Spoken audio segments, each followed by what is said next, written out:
A seemingly somewhat wise Tommy Shaw once said that timing is everything. Though I don't advise to create your own philosophies on quotes I searched up for this video, especially from a man with this fashion sense, I believe he has a point. How many times in CSGO have you died and thought, if only he peeked me a second later and I would have killed him? It really is a large factor in this game, so why not reevaluate some large aspects that the game is focused on? Starting with the most important, I want to address the well-known Quickswitch Reload. A lot of people, including myself, have this habit of switching between my knife and my gun during the reloading animation. It keeps my fingers busy and lets me reload faster. Or does it? I made a comparison on cache with the op to figure out which is really faster, normal reloading or doing this fast reload method. Afterwards, I did the exact same test with the AK-47 and also the M4A1S. So what were the results? I have to say that you shouldn't quick switch while reloading. Like, ever. The first test was a complete tie, and for the rifles, the normal reload finished a frame faster, but this could be because of me being too slow. I just wasn't fast enough. Even if we give the benefit of the doubt and say the rifle's tied, there is in my mind one large reason why normal reloading is better. For the test on quick switching, I put the timescale on 1/4 of the normal speed, and even then I had to react very quickly to even tie with the minimal effort on normal reloading. You have to time the quick switch so perfectly in the middle of a game where that shouldn't even be your top concern. Seemingly a fraction of a second too early, and your reload doesn't count. And a tick later, and it is slower than the normal reload. It is way too risky for something that doesn't even give you a reward. Next is with the middle of Dust 2 and Mirage. It seems like every map I play on these two, an opera on either team is dueling it out with the other. But what if you gained an edge by preparing yourself with timing? On Dust 2, I found almost the earliest angle you can shoot at without it colliding with the door, and did a series of tests at the CT spawns to see at what time I crossed the line of sight of where the opera can be. When combining all the runs together, the average person would be visible just a little bit over 3 seconds after the start of the run.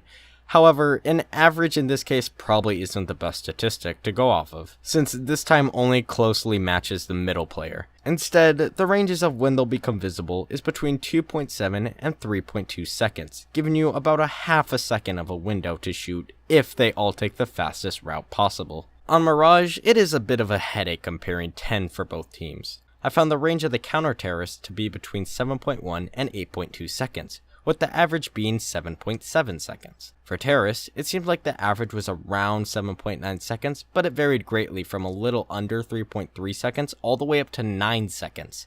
So rarely, the terrorists can get there first, but they should always expect a CT to be ready to shoot their face. For the CT, at the start of the round, I'd recommend counting to 6, and once hitting this number, really focus on the corner for how long you'll need to. Whatever it takes, right? Another issue I've found is that I suck at finding people through smokes first. So instead of trying to rely on my amazing reaction times, let us use a combination of timing and tunnel vision to get the advantage. I found that you can barely see the outline of someone at 17.5 seconds. However, this was because of a very easy situation on the eyes, with both of us standing still and me being able to go into the video editor and see it frame by frame. I'd say it would take the average person probably 1 to 2 seconds more based on their reaction time and chance of where they look first. I'd say if you have the benefit of hearing the smoke bloom, it is worth it to count in your head if you're facing it, and really focus on it starting at 15. Also a little fun fact, it seems that a Molotov will explode when in the air for 2.069 seconds. Well, that isn't the fun fact. The actual interesting thing I found is that if the molly bounces off multiple things right before it explodes in the air, it will survive for another 1/3 of a second. It is the most insignificant thing I found in 1,800 hours of CSGO. But it is still pretty cool. When it comes to knife kills, it feels like an eternity while scared that they'll turn around to catch you in the act of BMing. So how fast can we get it over with?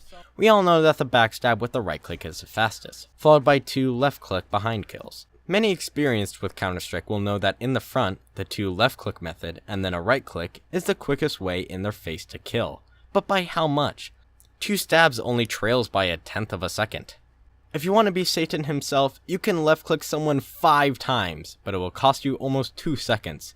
But it really does look funny. To my surprise, this isn't the slowest attack. A right click and then 2 left clicks will take you over 2 seconds. This is due to how long it takes the right click to reset, and then doing the less powerful effect makes it even worse. I don't see any reason to use this, unless you want to be like a hipster or something. To everyone's dismay, it does not take you 3 seconds to plant the bomb. This will single-handedly destroy the fanbase Counter-Strike has gained through the years of development and needs to be the top priority. 3.089 seconds? Seriously? I hate you, Valve. When have you done anything for me?